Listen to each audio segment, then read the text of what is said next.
momentos, sobre todo los problemas y de las cosas que no son tan bonitas como muchas veces se pintan, ¿vale? Entonces empieza, Pau, una presentación.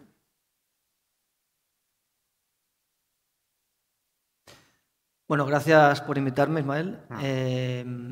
Voy a intentar ser breve. Básicamente os quería explicar el ejemplo propio que hemos estado implementando en ABB para descarbonizar nuestras propias operaciones y también para que sirva de ejemplo pues, a nuestros clientes en cuanto a qué tecnologías son las que estamos usando para realizar estos cambios. Entiendo que habrá mucha gente que le suena a la empresa. ABB es una multinacional suiza y sueca. Tiene unos 140 años de historia y tenemos unos 110.000 trabajadores en el mundo. Y básicamente nosotros lo que hacemos es desarrollar tecnología para la electrificación y la automatización de edificios, de industrias, de infraestructuras. Y lo hacemos estructurado en 4 negocios. La parte de electrificación, la parte de motion, que sería la forma de convertir la electricidad en movimiento. Process Automation es un negocio que se dedica a automatizar plantas a través de sistemas de control tipo SCADA, DCS, etc. Y la cuarta área de negocio es robótica, que obviamente pues, se dedica a automatizar procesos con robótica industrial y robótica colaborativa. Lógicamente, como empresa multinacional, tiene un camino hacia la sostenibilidad propia. Tenemos pues, varias certificaciones que consideran o que certifican pues esas implementaciones.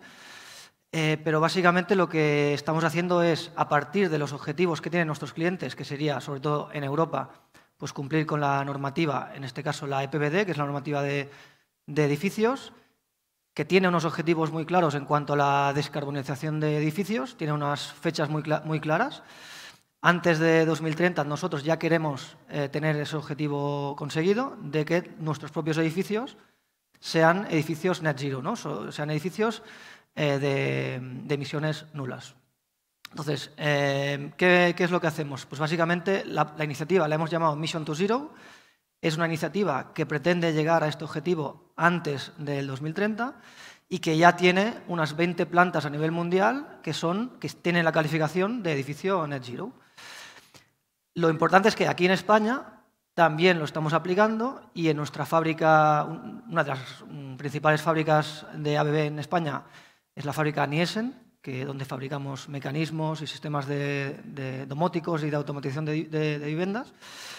Pues también estamos implementando varias tecnologías para llegar a ese objetivo, para colaborar en esta iniciativa propia del grupo.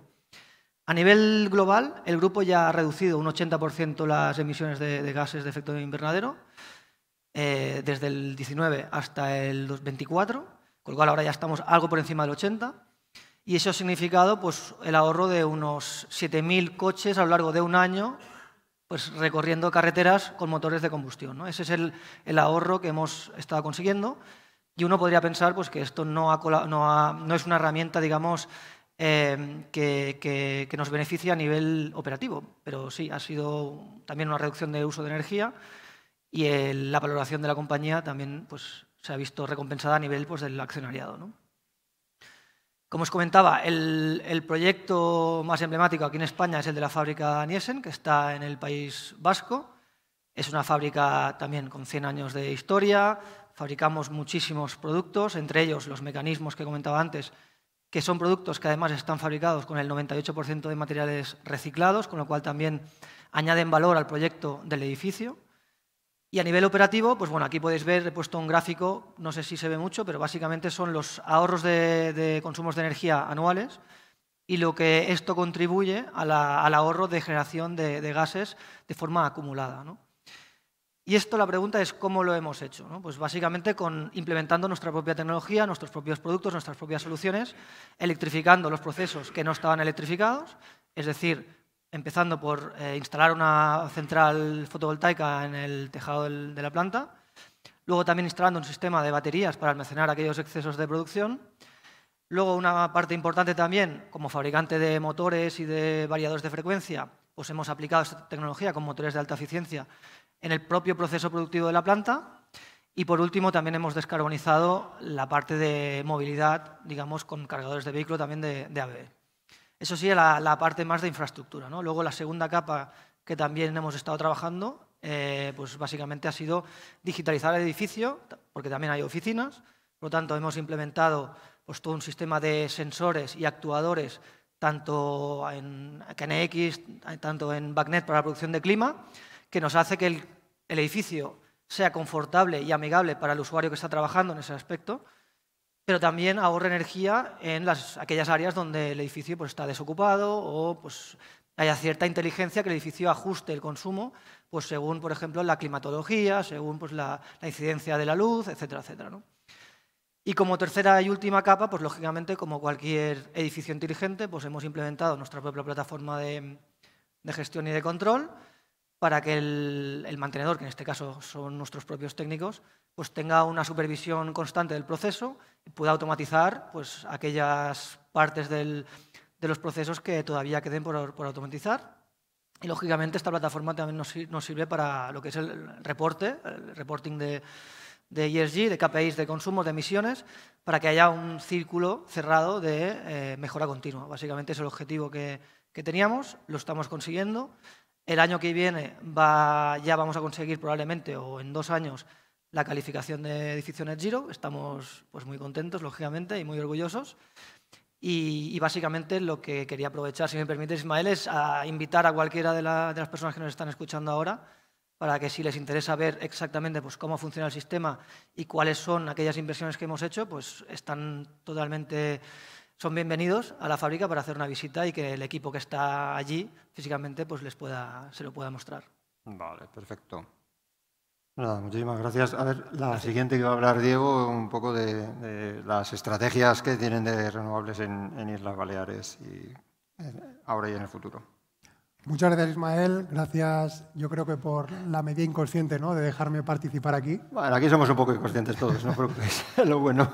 Yo creo que tengo un desafío, ¿no?, viendo el panel de las jornadas, todos los expertos que pasan por aquí, ¿no?, y las propuestas que hay. Yo creo que el desafío era poder contar algo que os interesara, ¿no?, como compañero. Y yo creo que, intentando transgredir un poco, ¿no?, de compañero a compañero, pues me gustaría contaros mi experiencia en la administración pública, ¿no? Yo soy ingeniero, empecé trabajando primero en hospitales, después asumí la dirección de mantenimiento e ingeniería de varias cadenas hoteleras y pues, en este proceso, además de descarbonización y transición energética, un día me encontré quejándome de que, jolín, teníamos todas las oportunidades para hacer las cosas, pero es que la administración aquí no nos dejaba hacer nada. Entonces hubo un buen señor que me dijo, ¿y por qué no lo haces tú? Y le dije, ¿y por qué no? Y si me dejas la oportunidad, dice, ¿no?, si tú lo tienes tan claro, pues siéntate algo. Y pues venga, perfecto, pues vamos adelante, ¿no? Entonces, mi propuesta hoy, ¿no?, intentando ser un poco transgresor y saliéndome del resto de las ponencias, sería pues ponerles un poco en mis zapatos en lo que han sido mis 2 últimos años, ¿no?, de cuál es un viaje de un ingeniero que tiene la ambición de hacer las cosas bien o de intentar completar lo que se supone que tenemos tan fácil completar, desde la otra parte, ¿no?, desde la parte que no se ve y desde la parte que muchas veces creemos que tiene la culpa, que dificulta o que no nos da realmente el resultado que nosotros esperamos, ¿no?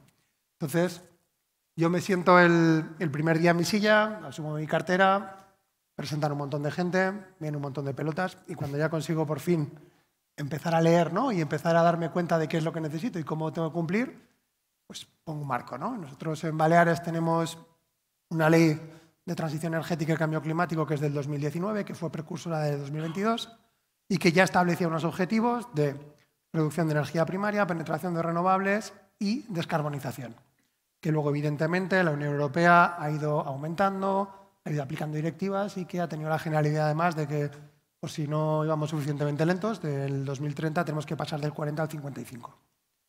Entonces, la primera pregunta que nos hacemos, ¿no?, es decir, bueno, ¿y lo tenemos medido? Bueno, podemos... Vale, vamos a verlo, ¿no? Entonces, la realidad es que la penetración de renovables en Baleares en el 2024 fue algo superior al 15%.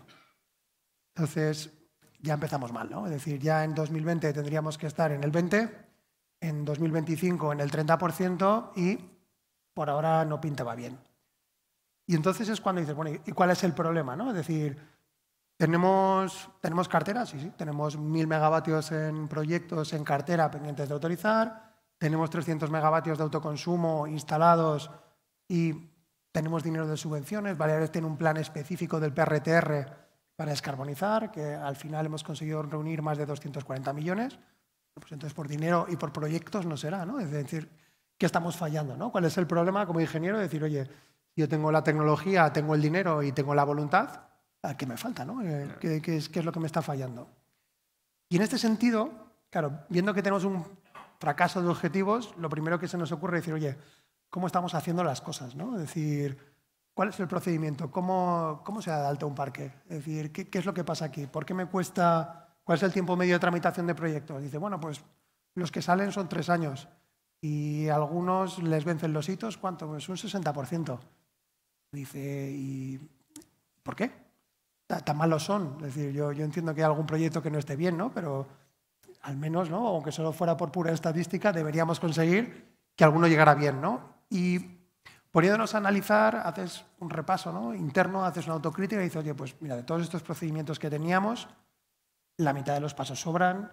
Los criterios de nuestros técnicos, tenemos 6 técnicos y 7 criterios, con lo cual tenemos un gran problema. Entonces, vamos a empezar a estandarizar. Dice, bueno, pero esto no sabemos, no se preocupe, hacemos una instrucción a mi nombre, que también soy inconsciente. Claro. Estos son los criterios, todos estos procesos a partir de ahora no son necesarios y lo que no se puede hacer se hace por desarrollo normativo, tenemos unos decretos ley de simplificación y podemos, ¿no? Y esto empieza a agilizar. Entonces, conseguimos que el 65% de los proyectos que estaban atascados entre la admisión a trámite y la información pública empiecen a salir y empezamos a atascar al órgano ambiental. Pero bueno, por lo menos hemos pasado de pantalla y hemos avanzado.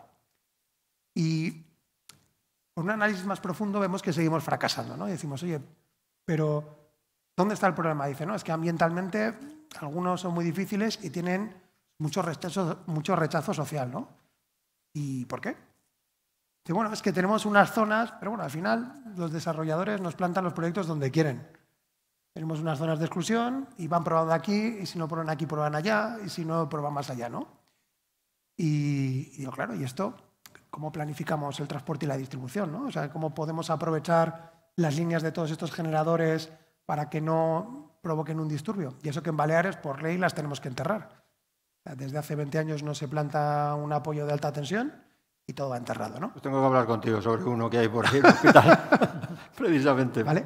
Entonces, viendo un poco, tenemos un problema de planificación, tenemos un problema de espacio y tenemos un montón de gente en contra, ¿no? Tenemos a mucha gente que está concienciada con la transición energética, pero no take my backyard, ¿no? O sea, muy bien, pero se lo plantas al vecino y si me cae mal, 2, ¿no? Si es posible, exacto, le metemos otro. Entonces, reflexionando un poco, hablas con los grupos de interés, hablas ya no con los ingenieros, porque realmente no es un problema técnico, no es un problema de ingeniería. La ingeniería está resuelta, la tecnología existe y existen buenos proyectistas.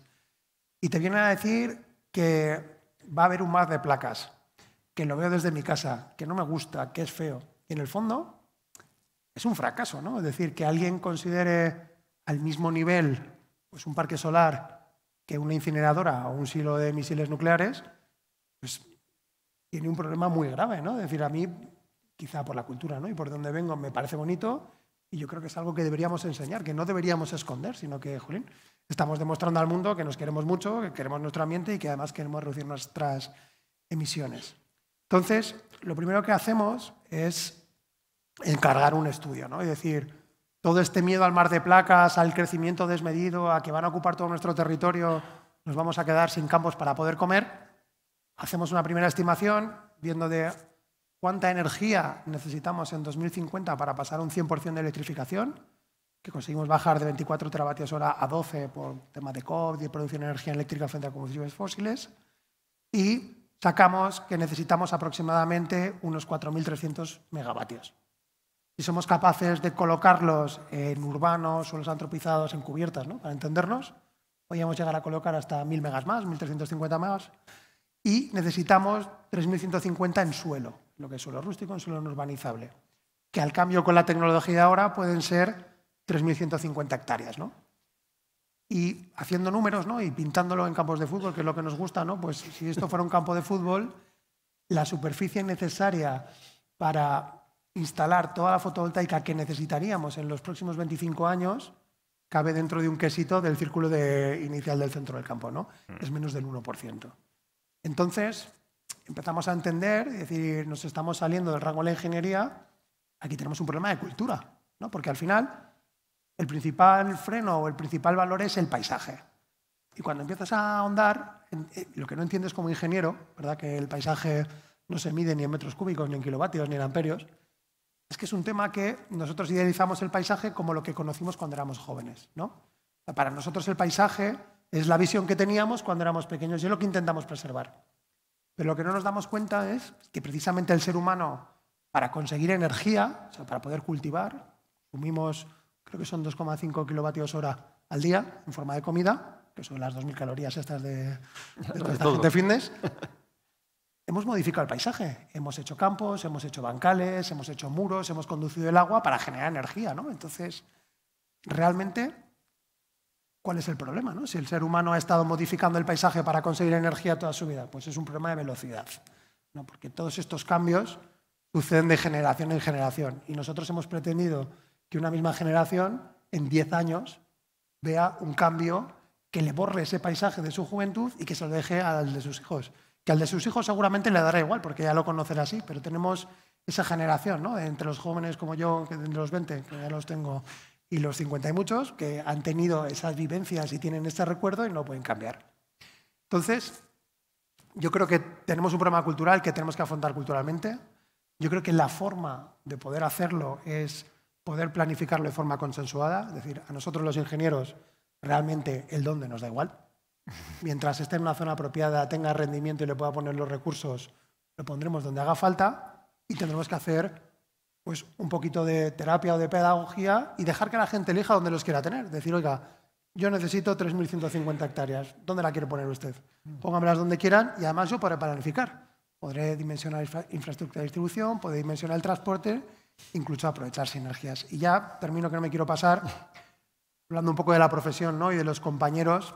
Pues de todas estas cosas que no nos enseñan en la carrera, ¿no? Para mi yo del futuro o para los próximos ingenieros, para que entiendan mejor el mundo y cuáles son los desafíos, pues me permito el lujo, ¿no? De recomendarles 4 libros, ¿no? El primero sería el Empieza con el porqué, ¿no? Es decir, que a veces como ingenieros y sobre todo dirigiendo proyectos y tratando con administración, con gente y con colectivos, tenemos que saber capaz de transmitir el porqué de las cosas. Nosotros lo vemos muy claro, pero muchas veces no lo sabemos transmitir, ¿no? Segundo libro que recomendaría sería ¿Quién se ha llevado mi queso?, que habla precisamente de cómo en un mundo en cambios no adaptarse es una opción que tiene muy malos resultados, ¿no? La tercera sería Good Strategy, Bad Strategy, porque evidentemente en un contexto de desplanificación total, evidentemente te lleva a una ruina que es totalmente inasumible y que además luego cuesta mucho levantar, ¿no? Es decir, incluso me vale que tengas una mala estrategia siempre que sea una estrategia, lo que no puedes es improvisar, ¿no? Y por último, el Sapiens de Harari, porque realmente yo creo que el mensaje, ¿no?, que subyace y que se traduce es que hemos avanzado como humanidad cuando hemos tenido una historia y un mensaje común, ¿no? O sea que todo esto en la descarbonización, tenemos todos los motivos, tenemos toda la ciencia, tenemos el dinero y tenemos la tecnología, pero tenemos que ser capaces de creérnoslo. Y no me río mucho más. Muchas gracias. Perfecto. Muchas gracias. Ahora, Manuel, un poco la idea es que nos explique un poco, nos cuente un poco a grandes rasgos los elementos que están integrando ellos e implantando como estrategias de descarbonización y de renovables en Sanitas. Bueno, buenas tardes a todos. En Sanitas tenemos una estrategia de descarbonización que viene marcada por nivel internacional porque pertenecemos a un grupo global que se llama BUPA, que está presente en Australia, en UK, en España, en Polonia, en Latinoamérica. Entonces tenemos la misma estrategia marcada para todo el grupo. Esa estrategia está certificada por una auditora externa que se llama SBT y se divide en 3 líneas de objetivos, que es también la manera clásica de medirte cómo avanzas en tu descarbonización. La primera línea de objetivos está relacionada con los gases, ya sea gas natural. Aquí estamos trabajando mucho en 2 líneas. En los edificios existentes, tratar de mejorar la eficiencia o la reducción del consumo que tenemos. En edificios nuevos no utilizamos gases de origen de combustible fósil. Y luego se trabaja en otra línea que no es propia de la ingeniería, pero que trabaja también en conjunto con nosotros, que es la línea médica, dejando de utilizar, por ejemplo, el protóxido como gas anestésico en los hospitales. Ahí tenemos una mejora de emisiones de huella de carbono bastante relevante en este objetivo. La segunda línea de trabajo son los relacionados con el consumo eléctrico. En España esto a día de hoy no es un problema para nosotros porque llevamos muchísimos años comprando energía siempre 100% de origen renovable, pero como en nuestra marca Uni está integrado países como Chile, como Perú, por ejemplo, allí sí tenemos mucho trabajo y mucho recorrido en la parte de mejora de la eficiencia del consumo eléctrico. A pesar de de que en España la línea es cero, porque toda la electricidad de origen renovable, seguimos instalando en edificios existentes, si podemos, plantas fotovoltaicas, porque nos resultan costo eficientes realmente. Y luego la tercera línea en la que se está trabajando ahora que se está empezando a trabajar ahora es los proveedores externos, que es lo que se llama el objetivo 3, que es la huella de carbono que realizan los proveedores externos cuando nos están dando servicio a nosotros. Y en esa línea se está trabajando conjunto con el Departamento de Compras en implementar políticas o exigirle políticas a los proveedores para reducir su impacto en nuestra huella de carbono. Todo esto llevamos trabajando de manera certificada desde el 2019, aunque ya hacíamos trabajos antes, y tenemos ahora mismo certificado entre 2019 y 2024 una reducción del 45% en el impacto en huella de carbono. Más o menos estas son las líneas que trabajamos, luego ya vamos desarrollando, hay unos fondos internacionales que se liberan desde la matriz. A esos fondos tú vas presentando proyectos que van compitiendo con proyectos de otros países, se van asignando fondos y con ello vamos desarrollando, tenemos unos 20-25 proyectos en marcha de aquí a 2027 con la idea de reducir otras 22.000 toneladas de huella de carbono. Y más o menos esa es la línea en la que nosotros estamos trabajando de aquí a los próximos años. Muy bien. Pues nada, ahora antes de hablar o intentar atender a ver si tenéis algunas preguntas, quería un poco hacerle una pregunta más o menos cada uno. Para un poco de las cosas que habéis aplicado vosotros en la fábrica de Yarsun, ¿cuáles crees que son aplicables a edificios, digamos, hablando en general a lo que lo llamaríamos la parte de edificación en general y más particularmente aquí en España? Todas las tecnologías. Es verdad que al ser una industria, la parte de, digamos, fuerza es la que pesa más en una fábrica. En un edificio comercial igual no tiene tanto peso y tiene más sentido aplicar más medidas en la parte de control de clima. Pero al final todas las medidas que hemos aplicado son medidas que se pueden prácticamente usar en casi cualquier edificio. Estamos hablando pues, de poder convertir un edificio que es antiguo, porque la planta de ABB en el País Vasco no es una planta de recién construcción, pero a día de hoy ya tenemos la tecnología para convertir aquellos edificios que igual no se habían diseñado con esa mentalidad en edificios inteligentes que primero usen la energía de una forma lógica, porque a día de hoy hay muchos edificios que todavía no tienen ningún tipo prácticamente de control y por lo tanto sensorizándolos podemos reducir, podemos, digamos, usar la energía pero usarla de forma más lógica y luego lógicamente la parte de producción solar y almacenamiento de energía pues creemos que es una herramienta que es necesaria si queremos realmente que los edificios sean de emisiones cero, que es un poco el objetivo no solo de ABB, sino a nivel europeo. Es un poco hacia lo que marca, un poco como decías en la diapositiva de antes, la obligación que está planteada por Europa de tener automatizados los edificios en el 2025 y los net zero en el 2030, digamos que nos lleva a todos un poco hacia eso. Probablemente un poco descabezados y como podemos encabezar porque andamos, yo creo que las normativas europeas hay muchas veces que van mucho más rápido de lo que deberían ir, probablemente incluso nos estamos pegando un tiro en el pie nosotros mismos como europeos, pero bueno, eso a lo mejor ya sería harina de otro costal. Y de un poco, hablando de esta parte que has hablado de los parques y demás, y un poco por el famoso apagón y demás, ¿cuáles son los problemas, digamos, que hay de integración de todas estas plantas o hacia dónde pueden generar problemas adicionales toda esta implantación de renovables que se quiere hacer en plan brutal? Sí, yo creo que además tengo la suerte de ser uno de los menos indicados para hablar del apagón, porque en Baleares no hubo apagón. Exacto. Pero más allá de todo eso, yo creo que los desafíos los tenemos muy claros, ¿no? Yo creo que los podemos enmarcar en tres. Uno es, y se habla muy poco, es electrificar demanda, ¿no? Estamos muy enfocados en descarbonizar todo lo que es la generación eléctrica, pero cuando pasemos a tener electricidad suficiente para dar energía a usos y costumbres que estamos prestando con combustibles fósiles, vamos a tener que empujar para no tener vertidos, ¿no? Por ejemplo, cuando habla de descarbonización, Menorca tiene ese problema, ¿no? Menorca tiene una punta de consumo de 120 megas y tiene 160 megas instalados. Entonces, como además allí de aerogeneradores no quieren oír hablar mucho y es todo solar, pues no los tienes además a las horas del día que a ti te hacen falta, ¿no? Entonces, yo creo que hilando con esa pata hay un desafío muy importante de empezar a electrificar demanda. Hay un desafío de almacenamiento que básicamente es regulatorio, ¿no? Es decir, que se han dado pasos y evidentemente hemos generado demanda con el interés, pero a día de hoy los generadores, especialmente los que son standalone, no saben cuánto van a cobrar, ¿no? Entonces yo creo que es muy difícil hacerte un plan de negocio cuando no sabes cuáles son tus ingresos o los tienes que estimar, entonces lo tienes que vender muy bien, ¿no? Y por último, y yo creo que ligado al apagón, ¿no? O sea, hablando de ese almacenamiento y hablando de esa electrificación de la demanda y que evidentemente esto tiene que ir a más, tiene que haber medidas de robustez de red, ¿no? Es decir, estamos planteando, y nosotros principalmente estamos confiando mucho en tecnologías que son asíncronas, entonces todos los mecanismos para dar sincronía, para cubrir N-1, nosotros que somos un territorio insular, pues deberíamos avanzar en ese mallado de red y en todas esas inversiones que son necesarias para dar esa estabilidad, ¿no? Para hacer cumplir ese gran milagro que no entendemos ninguno, que es que le damos al botón y se enciende la luz y la frecuencia no baja de 50 Hz y no sabemos. Y el día que no se enciende tenemos todos un problema, como evidentemente ya sabemos.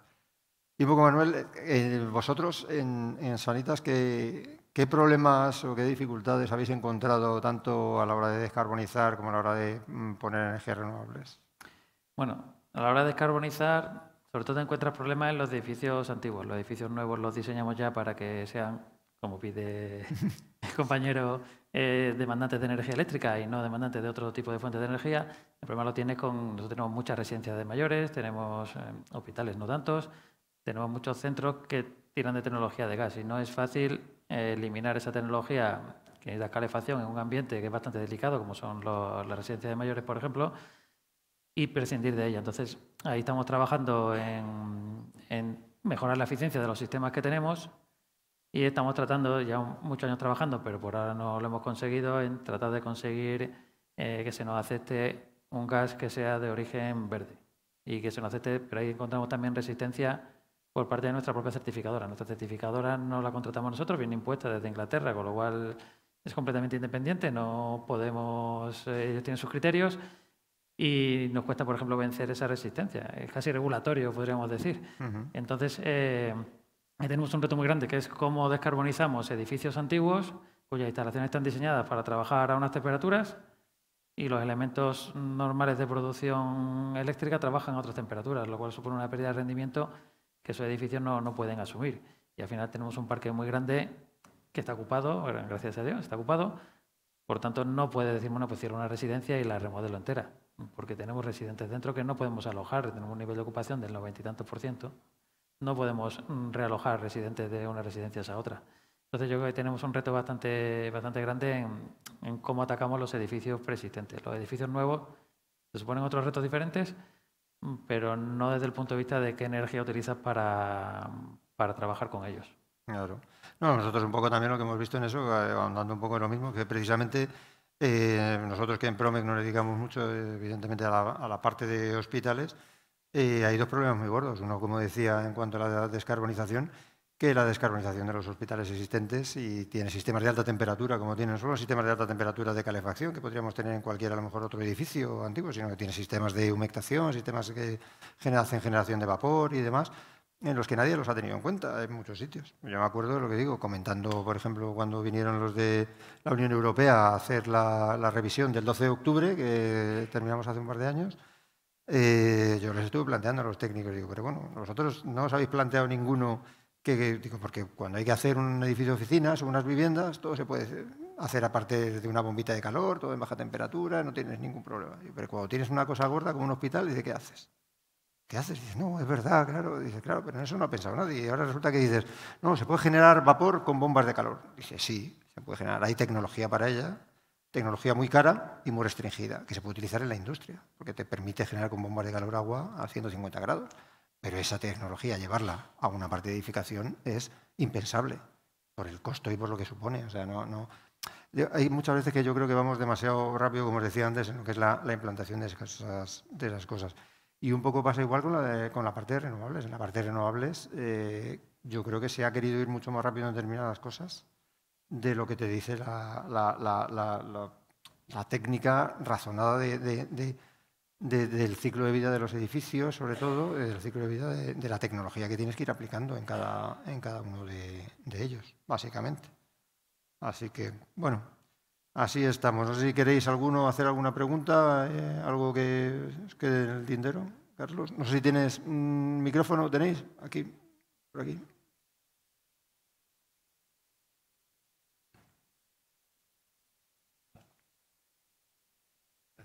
Gracias. No, es para Diego. para Diego de ABB. Ah, para Pau. Sí, para Pau. Evidentemente, todo lo que habéis hecho en la fábrica de esta que has mencionado supone un costo de inversión importante.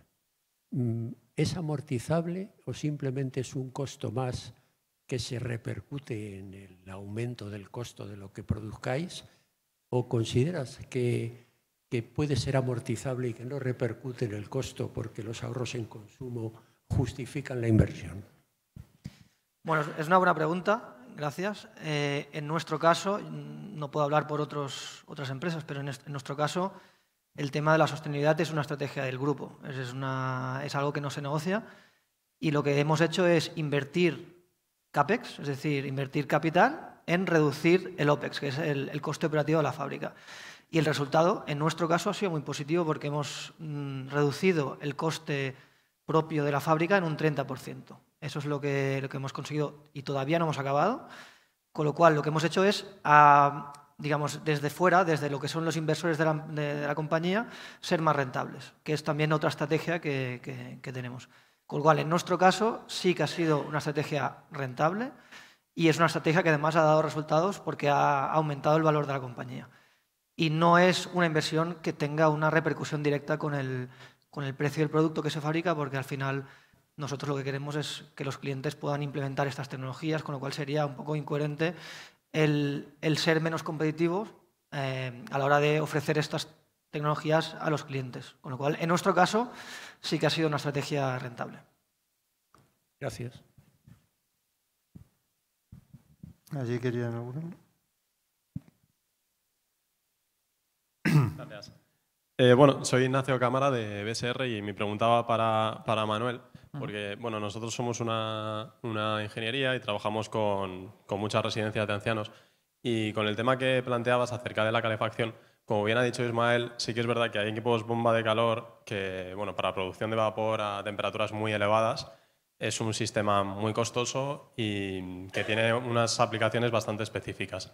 Pero en el caso de producción de agua caliente sanitaria o de agua para una calefacción de alta temperatura, sí que existen equipos tipo bomba de calor de alta temperatura o combinación de bomba de calor con equipos booster, en los que, bueno, la solución no es muy sencilla, pero sí que se puede llegar a la producción de la temperatura necesaria para los radiadores en residencias. Entonces, no sé si habéis tenido algún tipo de experiencia con estos sistemas o si lo habéis llegado a plantear o cómo planteáis ese cambio. En ACS lo hemos utilizado y lo estamos utilizando. El problema de esos sistemas, desde el punto de vista de operación, es que si el retorno no viene suficientemente bajo, no trabajan bien. Entonces tienes malos tiempos de recuperación si tienes grandes consumos.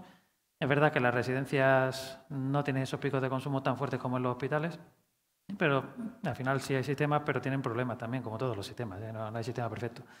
Entonces, por ejemplo, el Hospital de Valdebebas que acabamos de abrir lleva un sistema de ese tipo para lo que es la producción de ACS. Hay sitios donde estamos eliminando la parte de ACS de la zona de calderas, o sea, de la demanda de calderas, dejando la demanda de calderas solo para la calefacción, y toda la ACS la estamos pasando a este tipo de sistemas. Pero sí te digo que tienen problemas al final y necesitan meterle unos apoyos a los depósitos de acumulación, porque hay veces que el retorno no te viene tan bajo, entonces el sistema no trabaja bien. Por ejemplo, perdón si hay alguien de Mitsubishi, la Qton, como no le llega la temperatura suficientemente baja, el salto que te producen no es bueno y no rinden. Luego también en las nuevas lo que hacemos es ya diseñarlas para trabajar a 45 grados. Hacemos todo el suelo radiante si va suelo radiante, o el suelo refrescante, o los radiadores. Sobredimensionamos los equipos para trabajar a esa temperatura y evitarnos trabajar con equipos de alta temperatura que, en mi opinión, a largo plazo son menos fiables que los equipos de temperatura normal. Muchas gracias. De nada. Y un poco también al hilo de eso, que también es lo que decía Manuel, el problema también un poco está surgiendo con eso, que lo podrá corroborar él también, es que se complica de manera bastante alta lo que es, por ejemplo, algo que antes era relativamente simple para la gente de mantenimiento, como poner una caldera para generar el agua caliente sanitaria y ponerla a 70 grados cuando tienes que hacer los tratamientos antilegionela y demás.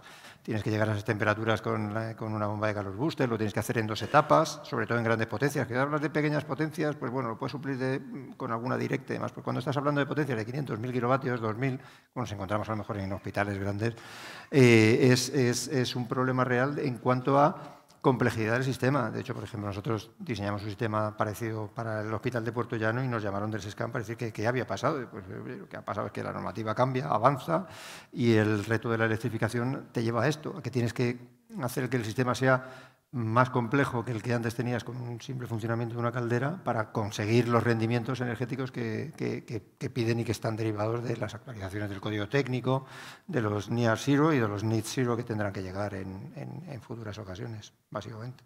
Sí, pues por ejemplo, en ese tema, tú antes tenías tu caldera, tu circuito de calor, tu producción de frío, ahora tienes tu producción de frío, unas bombas de calor que ahora vienen para el frío, ahora van para el calor y ya que estamos le ponemos una recuperación porque, oye, ya podemos hacer una recuperación y aprovechamos un poquito más.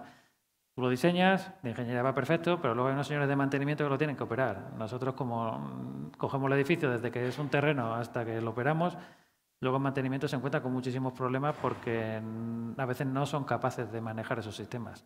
Los desconfiguran y te generan grandes problemas en la operación que teóricamente, según diseño y según la teoría, no deberías tener, pero que son problemas que son bastante complejos. Los sistemas de control empiezan a balancear las bombas de calor de un lado para otro con demasiada frecuencia, eso tiene unos tiempos de inercias y te puede complicar bastante la vida. Pero bueno, es lo que tienes que asumir a cambio de obtener otros beneficios. No, pues es lo que os decía un poco antes, que las cosas no son tan bonitas como se pintan desde fuera y las cosas no son tan simples como sustituir una caldera por una bomba de calor de manera directa y ya está. Ojalá fuera así, pero vamos, de momento, tristemente, para conseguir edificios lógicos, en costes lógicos, en rendimientos lógicos y que entren dentro no solo de la normativa, sino que todos intentamos ir más allá de la normativa. Yo creo que intentamos hacer buenos proyectos, buenas obras, buenos diseños en todos los casos, que queremos ir más adelante y entonces vamos encontrándonos cada vez con mayores dificultades. No sé si tenéis alguno o alguna pregunta más. Aquí y allí otro. Sí. Pau, yo creo que has hablado también de que habíais utilizado también baterías, ¿no? Para el tema de... Por si podías contarnos un poquito más de las tecnologías que tenéis disponibles. Recientemente había comprado además una compañía en este área, con lo cual ahora no solo ofrecemos la tecnología, sino también ofrecemos la posibilidad de diseñar y de mantener estos sistemas. En el caso de la fábrica estamos usando también UPS, que son baterías también para sistemas para poder almacenar energía y luego pues, habilitarla pues, cuando hay una falta de la red. Y en este caso, lógicamente, pues hemos utilizado pues, tanto tecnología de litio. De todas formas, depende mucho del proyecto, depende mucho del cliente. Hay clientes que te dicen cómo hay que hacer el diseño, hay clientes que van ya con un diseño preestablecido. Bueno, en el caso de la fábrica Nielsen hemos utilizado una gama de UPS que pueden almacenar energía de la producción y luego abastecer las cargas pues, en el caso de que la red falle, ¿no? ¿De qué capacidad? Por ver la aplicación en oficinas también. Pues Edificio de oficinas. no te sé decir la capacidad exactamente, pero lo podemos consultar sin problema. Y aquí otro que querían.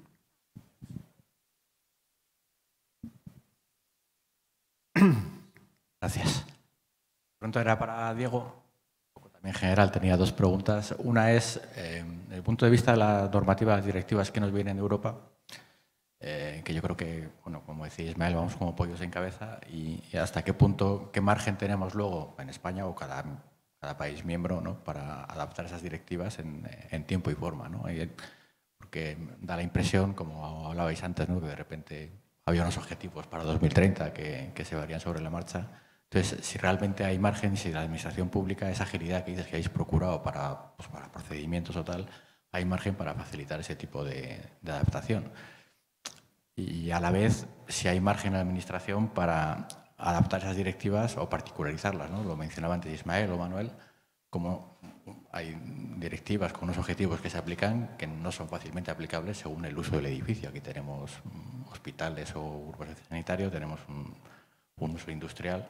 Entonces, ¿hasta qué punto las directivas europeas son capaces de transponerse aquí en España y ser realmente, porque da la impresión de que siempre van como, pues eso, ¿no? Como que nos llevan como pollos en cabeza? Es una pregunta para hacer pocos amigos, pero ya que hemos venido a jugar, nos metemos. En el maravilloso mundo de las directivas europeas y la legislación la carga el diablo, ¿no? Y es tu mejor voluntad, luego cuando llega al terreno de juego se convierte en otra cosa. Entonces, tenemos una DIR 3 de renovables que dice que incluso las renovables están por encima de la biodiversidad. La directiva de biodiversidad dice otra cosa, con lo cual ya empezamos mal. La directiva de evaluación ambiental te obliga a evaluar ambientalmente las líneas eléctricas que pasan a menos de 100 metros de núcleos urbanos, en zonas pobladas, y es una barbaridad, con lo cual estás metiendo mucho más trámites para hacer algo que antes no hacías. Y luego, a nivel más legislativo, las directivas tienen un tiempo para aplicarlas y si el país no las desarrolla, son de aplicación a partir de ese momento. Entonces, lo que nos imponen a los países es un objetivo país. Entonces, si las comunidades autónomas, como por ejemplo Baleares, no desarrolla o no transpone esos objetivos, la Unión Europea solo te pide objetivos como país. Entonces, ¿qué puede pasar, ¿no? Que Aragón exporta el 70% de la electricidad que tiene y seguramente es parte del 30% del mix de renovables que aparece en el pool. Y eso cumpliría. Entonces, esto también te genera tensiones entre los territorios. Decir, oye, ¿por qué yo y no tú? ¿O qué beneficio me deja esto y no me deja esto? ¿No? Esta era una discusión de antes de ayer. Cuando empezaron a venir los CPDs y las grandes demandas, resulta que la energía barata de proximidad y llegar a conectar y que no tienes que pasar por una planificación es una ventaja, pero es muy enrevesado y depende del sistema competencial. Entonces, es complicado que con un mismo criterio y una normativa que es un poco ambigua consigamos en todas las comunidades avanzar por igual. Hay una moción en la Unión Europea ahora, impulsada por el Grupo Socialista y los Demócratas, de adelantar al 2040 el 90% de descarbonización. O sea, por si más rápido todavía. Parecía venga. poco rock and roll, tenemos más rock and roll.